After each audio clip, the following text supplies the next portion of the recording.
इस कार्यक्रम के पुण्यार्चक हैं श्री राजेंद्र प्रसाद जी जैन, श्रीमती ममता जी जैन, श्री प्रशांत जी जैन, श्रीमती दिव्या जैन, पारस जैन, श्री भरत जैन, श्रीमती सौम्या जैन एवं समस्त परिवार, मुंबई। परम पूज्य संत शिरोमणि आचार्य श्री विद्यासागर जी महाराज भारतीय श्रमण संस्कृति के एक ऐसे महान साधक थे जिनके ज्ञान, ध्यान और तप की चर्चा युगों युगों तक सारे विश्व में होती रहेगी। किसी ने उन्हें चलता फिरता तीर्थ कहा तो किसी ने तीर्थंकर, पर सच में तो वे चारित्र, ज्ञान, तप और वात्सल्यता में ऐसे श्रेष्ठ संत थे जिन्होंने भारतीय संस्कृति के संरक्षण और संवर्धन के साथ साथ सदैव सामाजिक समरसता का पक्ष लिया और अपने प्रभाव और प्रताप से जैन ही नहीं बल्कि विभिन्न धर्मों को मानने वाले लाखों करोड़ों लोगों के दिलों में अपना स्थान बना लिया। किंतु आज जब आचार्य भगवान देह रूप में हमारे साथ नहीं हैं, लेकिन उनके जैसे ही कठोर तपश्चर्या एवं प्रबल अनुशासन से पल्लवित संस्कारों की झलक देखने को मिलती है, उनके प्रथम आज्ञानुवर्ती शिष्य परम पूज्य नवाचार्य श्री 108 समय सागर जी महाराज में, जो उनके बताए मार्ग पर चलते हुए आज विश्व में धर्म की महती प्रभावना कर रहे हैं। आइए देखते हैं संत शिरोमणि आचार्य श्री 108 विद्यासागर जी महाराज के जन्म के 12 वर्ष बाद उन्हीं पुण्यवान माता के गर्भ से शरद पूर्णिमा के ही पावन पर्व पर जन्मे परम पूज्य नवाचार्य श्री 108 समय सागर जी महाराज की संयम पूर्ण जीवन यात्रा। आचार विचार हो या व्यवहार, तपश्चरण हो या संस्कार या फिर हो व्यक्तित्व की बात, परम पूज्य नवाचार्य श्री 108 समय सागर जी महाराज प्रत्येक दृष्टि से साक्षात आचार्य भगवान की प्रतिलिपि कहे जा सकते हैं। और हो भी क्यों ना, आखिर जन्म देने वाले माता पिता तो एक ही हैं, और फिर इसे एक विचित्र संयोग कहें या फिर मलप्पा जी और श्रीमती जी के पूर्व भवों का पुण्योदय, जो उन्हें 27 अक्टूबर सन 1958 को शरद पूर्णिमा के ही पावन पर्व पर पुनः एक बालक के माता पिता बनने का सौभाग्य प्राप्त हुआ। 6 भाई बहनों में सबसे छोटे किंतु शांत प्रवृत्ति के इस बालक का नाम शांतिनाथ रखा गया। शांतिनाथ जैन बाल्यावस्था से ही पढ़ने लिखने में तो कुशाग्र थे ही, लेकिन जैसे जैसे समय बीतता गया वैसे वैसे उनकी रुचि धर्म और आध्यात्म में बढ़ने लगी, और इसी अभिरुचि के कारण ही मात्र 17 साल की उम्र में ही शांतिनाथ जा पहुँचे राजस्थान स्थित श्री महावीर जी में विराजमान आचार्य श्री विद्यासागर जी की शरण में, जहां 2 मई 1975 को आचार्य श्री ने शांतिनाथ जी की प्रार्थना स्वीकार कर उन्हें ब्रह्मचर्य व्रत दे दिया। ब्रह्मचर्य व्रत धारण करते ही ब्रह्मचारी शांतिनाथ जी दिन रात गुरु सेवा और धर्म ध्यान में तल्लीन हो गए। संयम व्रत को धारण कर तप और साधना के निर्मल पथ पर चल रहे ब्रह्मचारी शांतिनाथ ने केवल 5 वर्ष की अल्प अवधि में ही वैराग्य पद के विभिन्न सोपानों को पार कर अपनी योग्यता से आचार्य भगवान को प्रभावित कर लिया, जिसका पारितोषिक मिला उन्हें मुनि दीक्षा के रूप में। 8 मार्च 1980 को मध्य प्रदेश के छतरपुर स्थित श्री दिगंबर जैन सिद्ध क्षेत्र द्रोणगिरी में आचार्य श्री विद्यासागर जी महाराज ने उन्हें मुनि दीक्षा प्रदान कर दिगंबर मुद्रा का पूर्ण साधक घोषित कर दिया और नाम दिया मुनि श्री समय सागर जी महाराज। मुनि दीक्षा के उपरांत मुनि श्री समय सागर जी महाराज ने कुछ वर्षों तक आचार्य श्री के संग में रहकर अध्ययन और अध्यापन किया। तत्पश्चात गुरु आज्ञा से पृथक संघ के नायक बनकर देश भर में विहार करते हुए धर्म प्रभावना करने लगे। अपने सानिध्य में कई पंच कल्याणक एवं विधान आदि धार्मिक अनुष्ठान संपन्न कराने के साथ ही उन्होंने अपनी लेखनी से कन्नड़, हिंदी, संस्कृत और मराठी भाषाओं में कई शास्त्रों की रचनाएं भी की। सन 2018 में ललितपुर में हुए पंच कल्याणक के दौरान आचार्य कुंद के नियमसार में वर्णित निर्यापक श्रवण की व्यवस्था का उल्लेख करते हुए आचार्य विद्यासागर जी महाराज ने मुनि श्री समय सागर जी महाराज को निर्यापक पद की उपाधि प्रदान कर संघ में नव दीक्षित मुनिराजों के निर्वाह का उत्तरदायित्व सौंप दिया। आचार्य कुंद देव ने यह बात बहुत स्पष्ट लिखी है, वह बात आप लोगों को समझ में आना चाहिए। जो दीक्षित करते हैं वे आचार्य कहलाते हैं, और इसके उपरांत जो नव में नए दीक्षित होते हैं उनके निर्वाह करने के लिए निर्यापक हाँ आचार तो नहीं लिखा, लेकिन निर्यापक श्रमण का वह रूप दिया है उन्होंने। ये निर्यापक का अर्थ यह है, जैसे आचार्य महाराज कहते हैं उसके अनुसार जिनको ये दिया जाता है। ये लोग बहुत विलम्ब कर रहे थे, तो हमें भी ज़्यादा आग्रह करना अच्छा नहीं समझ में आया कि समय पर सब हो जाएगा। वह ललितपुर में योग था और आज आप लोगों के सामने हुआ है कि ये जितने भी नए श्रमण बने हैं, ये इनके लिए प्रशिक्षण देने का श्रेय जाता है समय सागर निर्यापक को। कौन चाहता है जिम्मेदारी लेना, लेकिन वे लेना तो पड़ेगा। तो समय सागर जी को बहुत आग्रह करना पड़ा। 40 साल होने के उपरांत हाउ कहा है।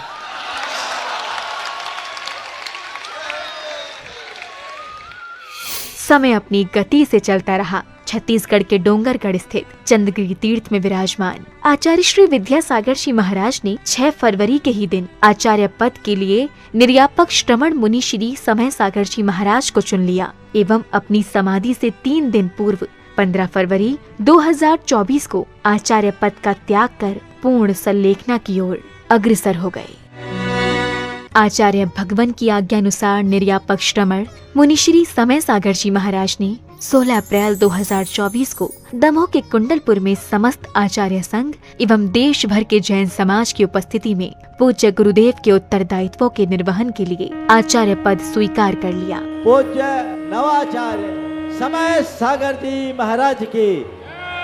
अंततः ये कहा जा सकता है कि आज का दिन केवल एक पर्व ही नहीं बल्कि स्वर्णिम अक्षरों से लिखित एक ऐसा अध्याय है जो विश्व के धार्मिक इतिहास में सदा ही अमर रहेगा। ये मात्र एक संयोग नहीं बल्कि पूरे समाज का पुण्य है जब एक ही दिन जन्मे गृहस्थ जीवन के 2 भाइयों ने गुरु शिष्य के रूप में परिवर्तित होकर धर्म उत्थान को अपना कर्तव्य माना और इसे परम पूज्य संत शिरोमणि आचार्य श्री 108 विद्यासागर जी की कठोर तपश्चर्या एवं संस्कारों का ही परिणाम कहेंगे, जो आज नवाचार्य श्री समय सागर जी महाराज भी उनकी अक्षुण्ण परंपरा का निर्वहन करते हुए धर्म की प्रभावना कर रहे हैं। आज पूरे विश्व का जैन समाज ये आशा कर रहा है कि परम पूज्य नवाचार्य श्री समय सागर जी महाराज भी संत शिरोमणि आचार्य श्री विद्यासागर जी महाराज के बताए मार्ग पर चलकर उन्हीं की भांति धर्म उत्थान का कार्य करते हुए समाज को एक नई दिशा प्रदान करेंगे। एक बार पुनः धर्म के महान उन्नायक परम पूज्य नवाचार्य श्री समय सागर जी महाराज के चरणों में हमारा त्रैबार नमोस्तु। नमोस्तु भगवन, नमोस्तु भगवन।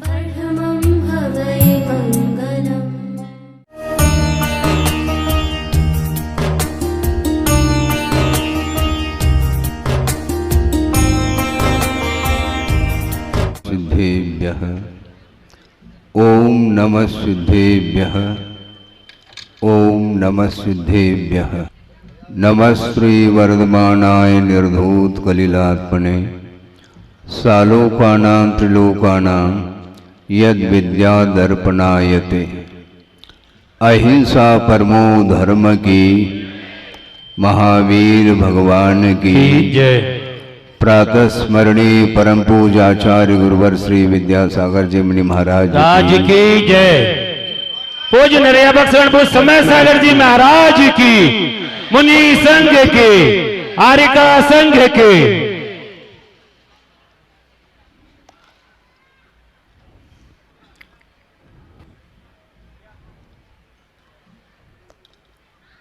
प्रति समय आत्मा में परिणाम उत्पन्न होते रहते हैं और वे परिणाम शुभात्मक भी होते हैं और अशुभात्मक भी परिणाम होते हैं। परिणामों का होना अलग वस्तु और परिणामों का कर जाना अलग वस्तु।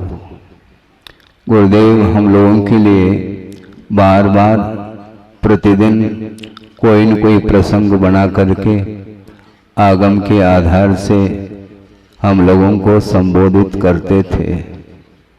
वे वर्तमान में उपस्थित नहीं हैं, किंतु भावों का तारतम्य बना रहे तो निश्चित रूप से परिणामों में उज्ज्वलता आ सकती है।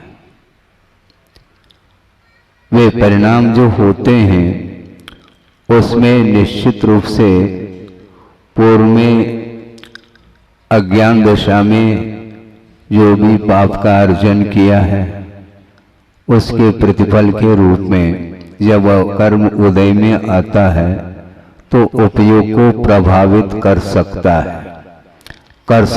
इसलिए कह रहा हूं, यदि अनिवार्य रूप से वह प्रभाव डाले तो फिर कर्मबंध की जो श्रृंखला है या उसकी जो परंपरा है वह कभी भी टूट नहीं सकती है।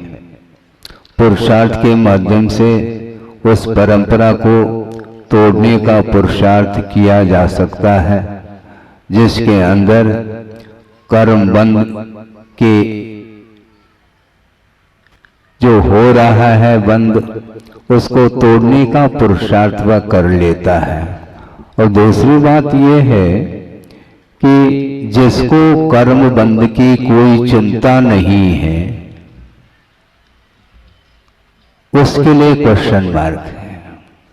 जिसको कर्म बंध की कोई चिंता ही नहीं है तो उसके लिए भगवान का उपदेश भी कोई प्रभाव डालने वाला नहीं है।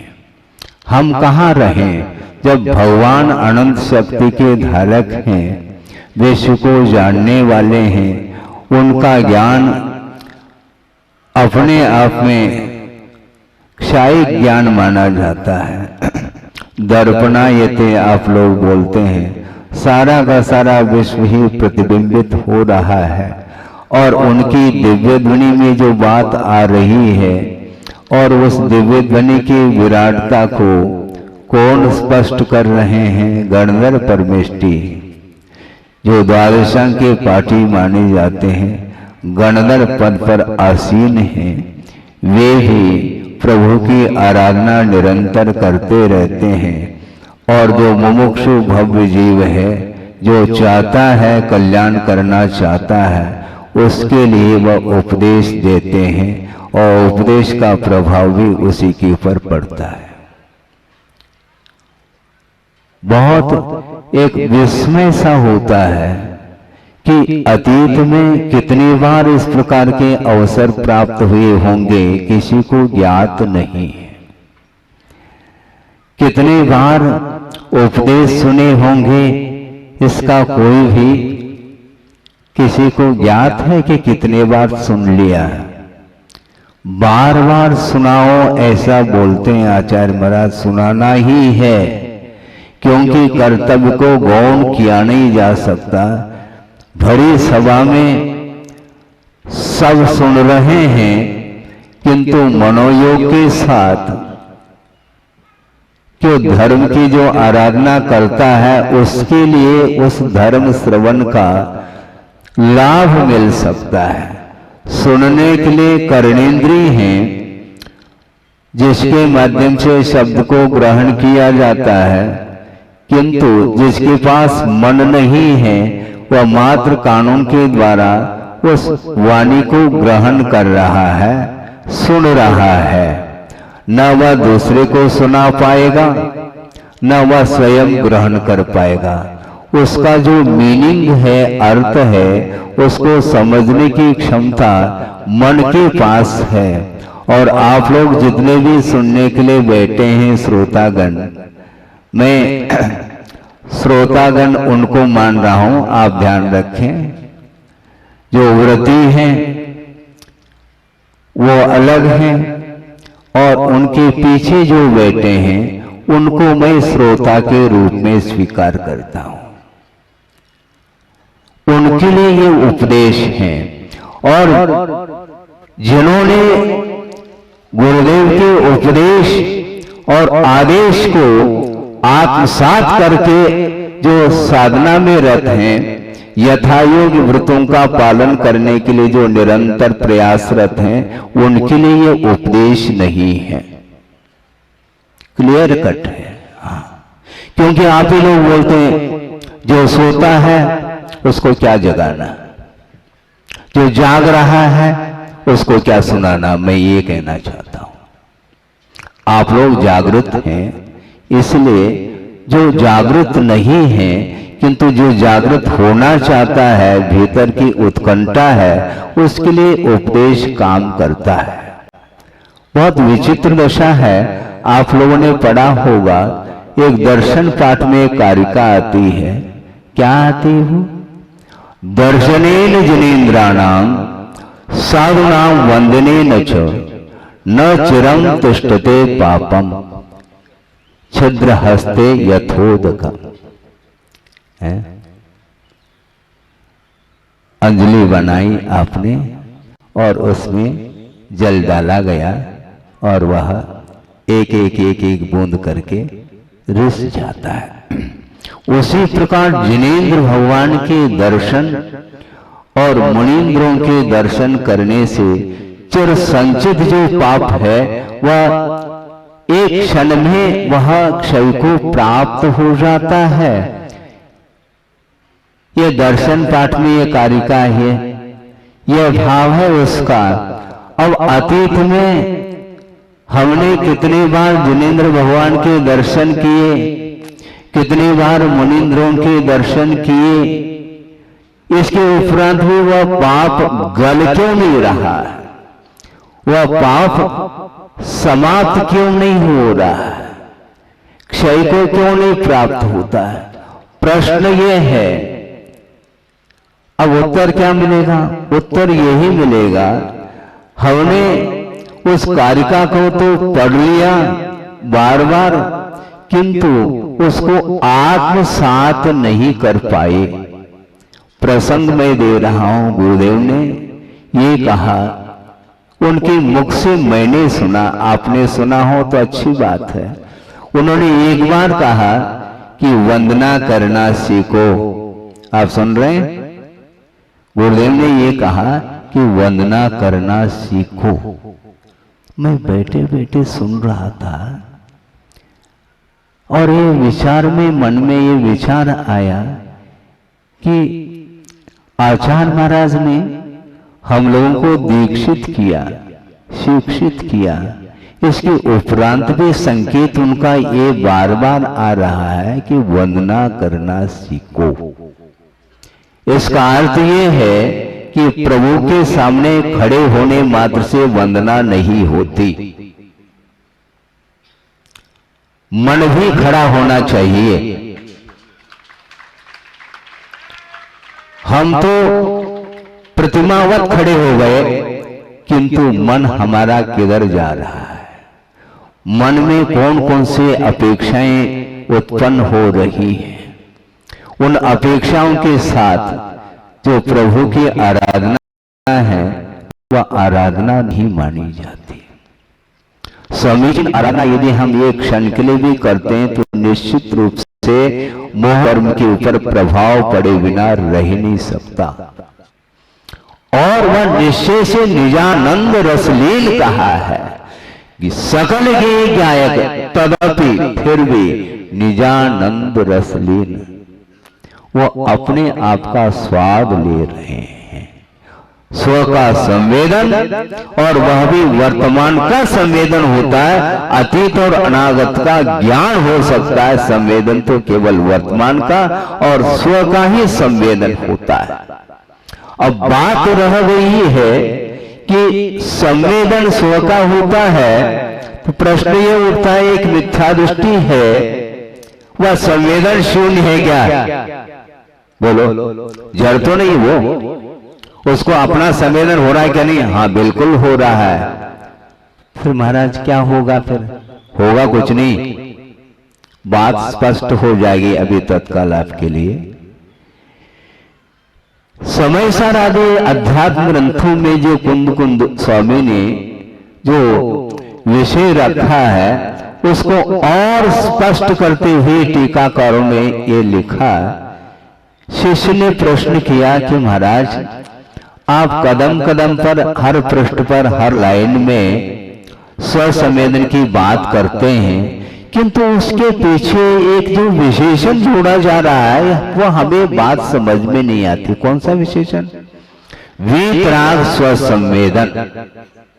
मात्र स्वसंवेदन नहीं कहना चाहते, वीतराग स्वसंवेदन।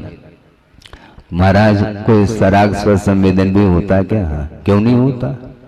ये पारशेष न्याय से स्पष्ट हो जाएगा, क्योंकि जो कुछ भी विशेषण जोड़ा जाता है वह अन्य विषयों को वह पृथक करने के लिए ही विशेषण जोड़ा जाता है। ये क्लियर है। जैसे मान लो जीव कहा यावन मात्र जीव ग्रहित हो जाएंगे, किंतु मुक्त जीव कहा तो संसारी जीव पृथक हो जाएंगे। उसी प्रकार स्वसंवेदन कहते ही निगोद से लेकर के शुद्ध परमेष्टि तक सब संग्रहित हो जाएंगे, किंतु वीतराग स्वसंवेदन कहते ही सराग संवेदन करने वाले जो जीव हैं वो अपने आप पृथक हो जाते हैं। इससे स्पष्ट है गुरुदेव का बार बार संकेत जो जाता है, वंदना करना सीखो। हम सीख नहीं पाए अभी तक, अब तो सीखे कम से कम, क्योंकि अभी तक तो गुरुदेव सामने थे और वो कान पकड़ करके भी हम लोगों को समझा सकते थे, इसमें कोई दोहरा नहीं। लेकिन कान उसी का पकड़ा जाता है जो देता है।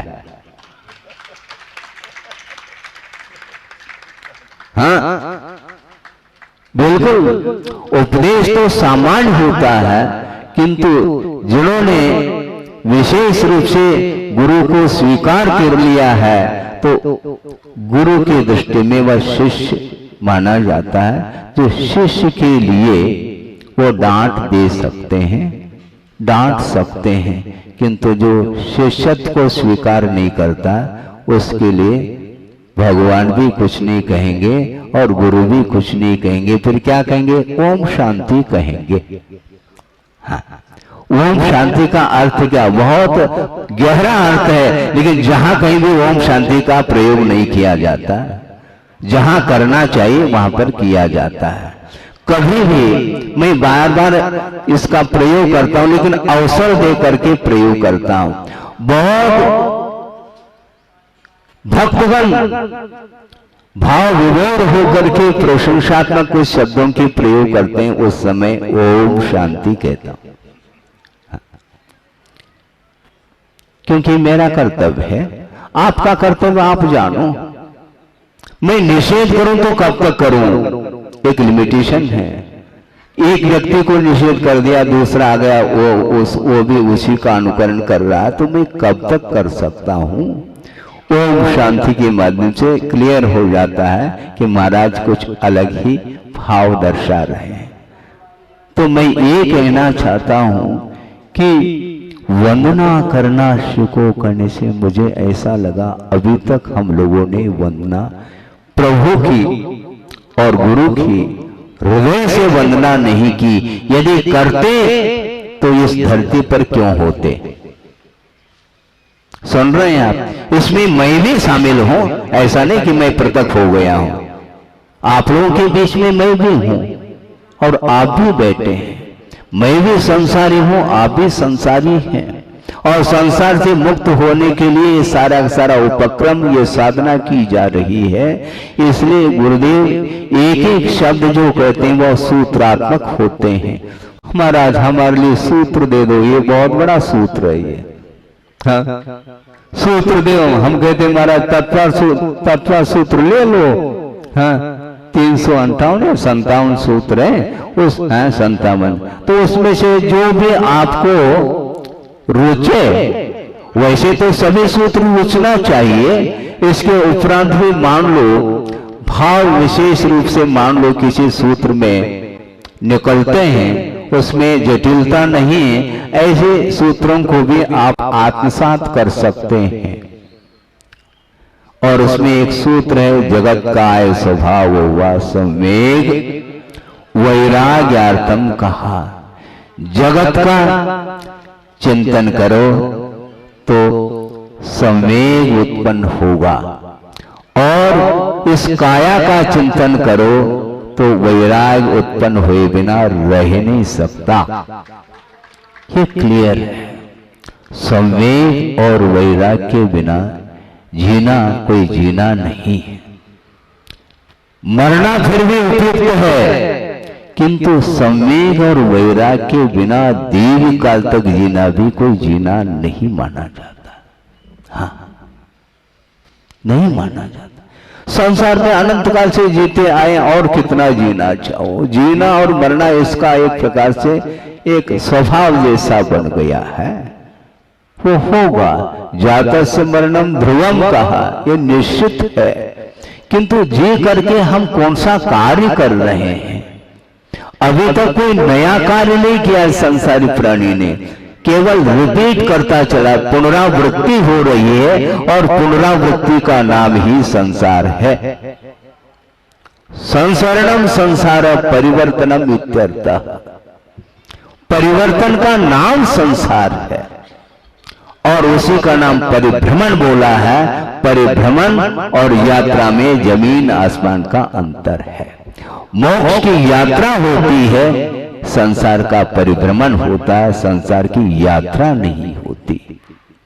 तो हमें क्या करना? यात्रा करनी है, क्या परिभ्रमण करना है? आपको क्या इष्ट है, क्या अभिष्ट है आपको? महाराज हमें तो परिभ्रमण समाप्त हो जाए, समाप्त हो जाए ऐसा कहने से तो समाप्त नहीं होगा। आगम के अनुरूप, गुरुओं के संकेत के अनुरूप, उनके आदेश के अनुरूप यदि हम कदम रखते हैं तो निश्चित रूप से उसी समय से आपका विकास प्रारंभ होगा, इसमें कोई संदेह नहीं है। पटेरा की बात है, बहुत पुरानी घटना प्रसंग है। आचार्य महाराज शुरुआत में हटा पटेरा कुंडलपुर बार बार वहीं घूम करके आते थे और आचार भक्ति के उपरांत पटेरा में छोटा सा स्थान था, संघ भी छोटा था, 3-4 क्षुल्लक और आचार्य महाराज बैठे हैं।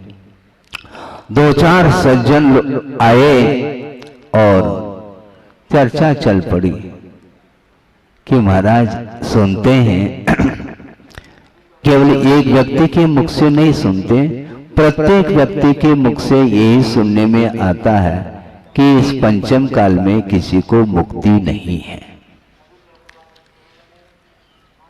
हाँ, मुझे भी ज्ञात है, लेकिन यहीं तक विचारों को विराम नहीं देना चाहिए।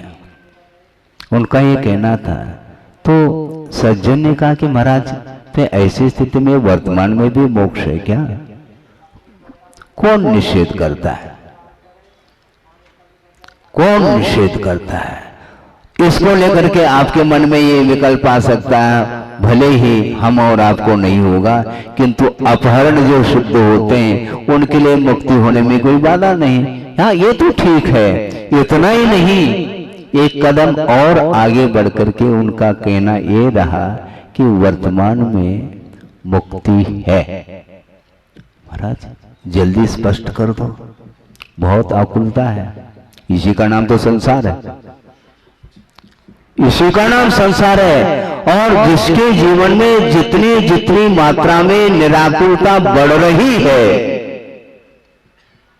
उतनी मात्रा में वह मुक्त है। मुक्ति और कौन सा मोक्ष? किस चिड़िया का नाम मोक्ष है? निराकुल भाव का नाम मोक्ष। ये द्रव्य मोक्ष ये बाद की बात है। कर्मों की निर्जरा करने में समर्थभूत जो निर्मल परिणाम है वे ही मुक्ति के लिए कारण सिद्ध होते हैं। ऐसा कौन सा क्षण जिस क्षण में हमारे भावों में निर्मलता आती है और हम निराकुल भाव का अनुभव करते हैं? कभी आपने विचार किया है? कभी सोचा है? सोचने में आता है हमेशा आकुलता आकुलता आकुलता। और कह रहे हैं आकुलता बिन कहिए, दूसरे को कह रहे हैं हम कहिए।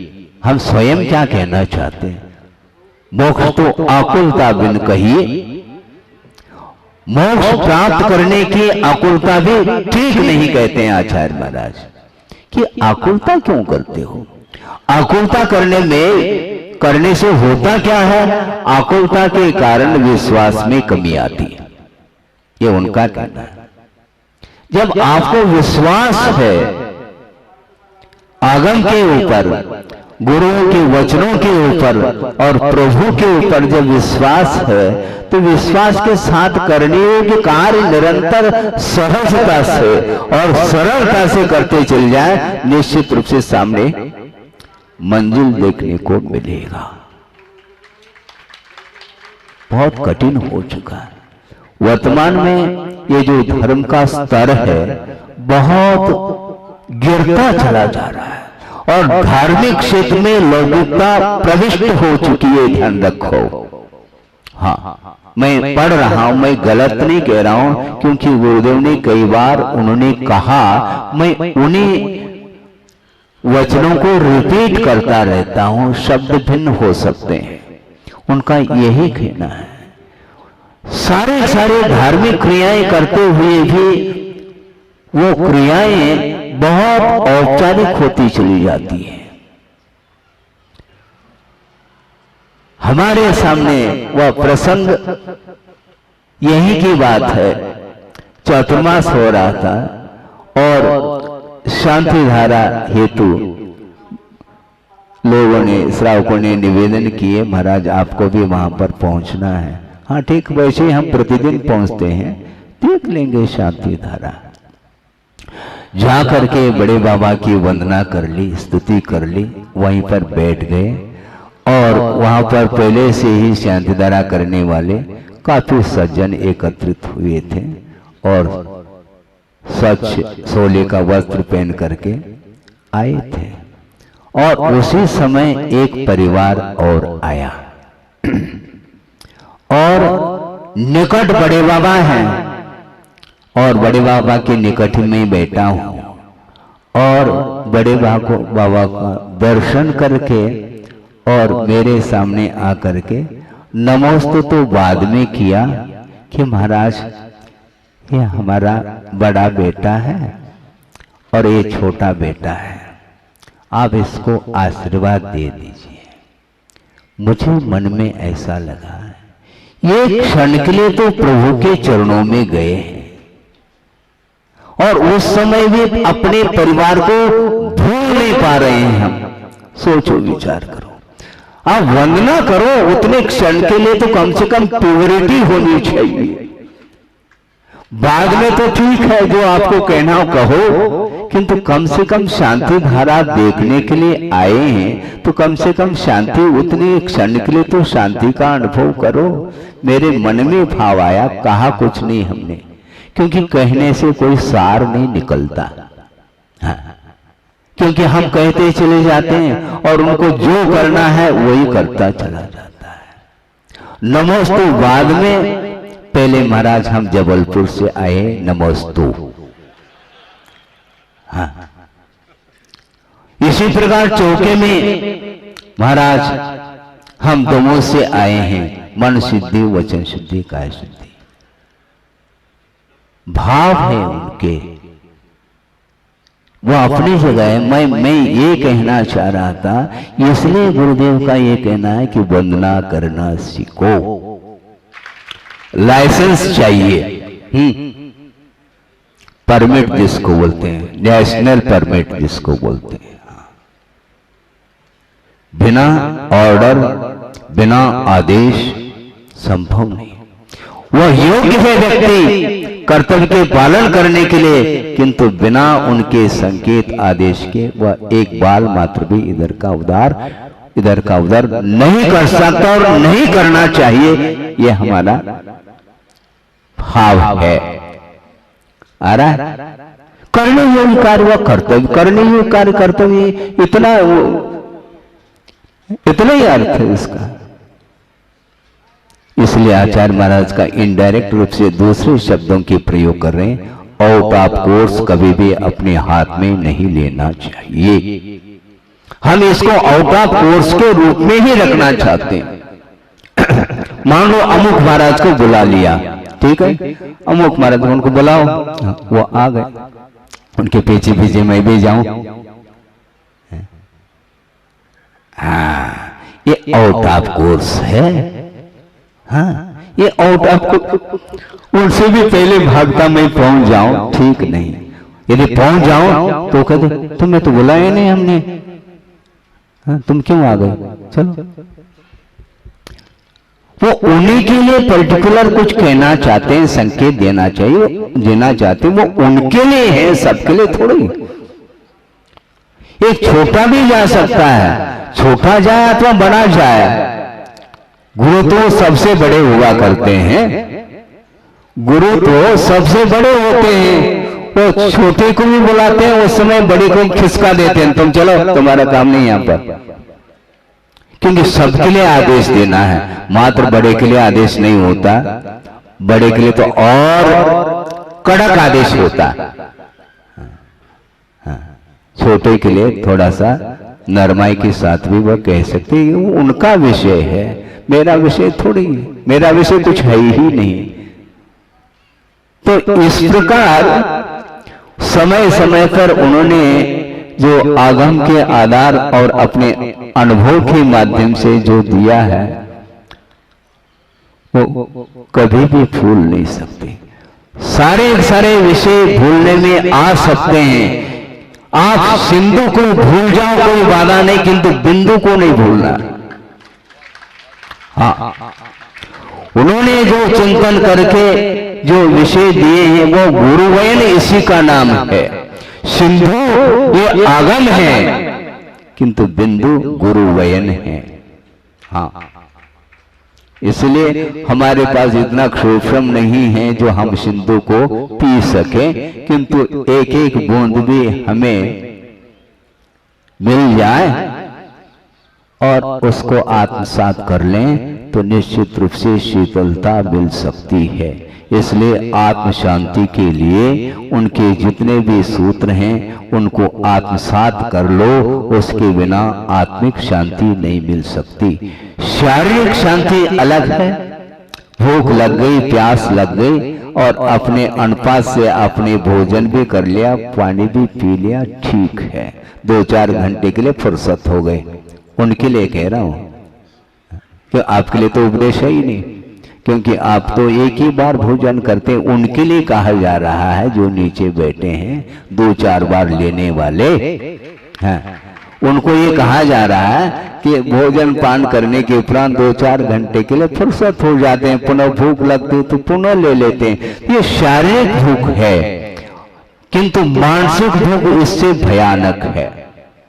हाँ, सागरोपम आए तक स्वर्गों में इंद्र के जो अंडर में रहते हैं वे सारे सारे मानसिक पीड़ा से व्यथित रहते हैं,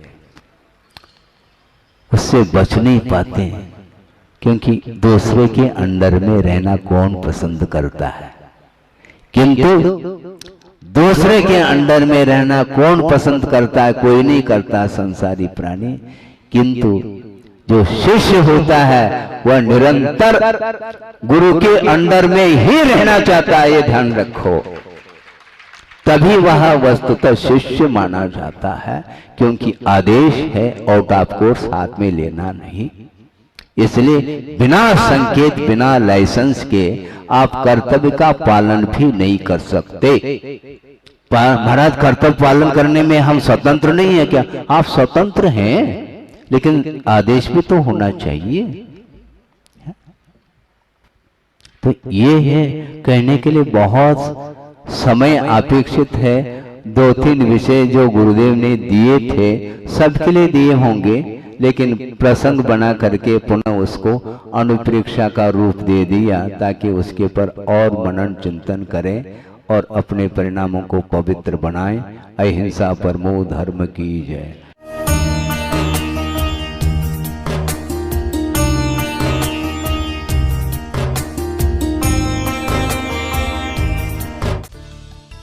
इस कार्यक्रम के पुण्यार्चक थे श्री राजेंद्र प्रसाद जी जैन, श्रीमती ममता जी जैन, श्री प्रशांत जी जैन, श्रीमती दिव्या जैन, पारस जैन, श्री भरत जैन, श्रीमती सौम्या जैन एवं समस्त परिवार, मुंबई।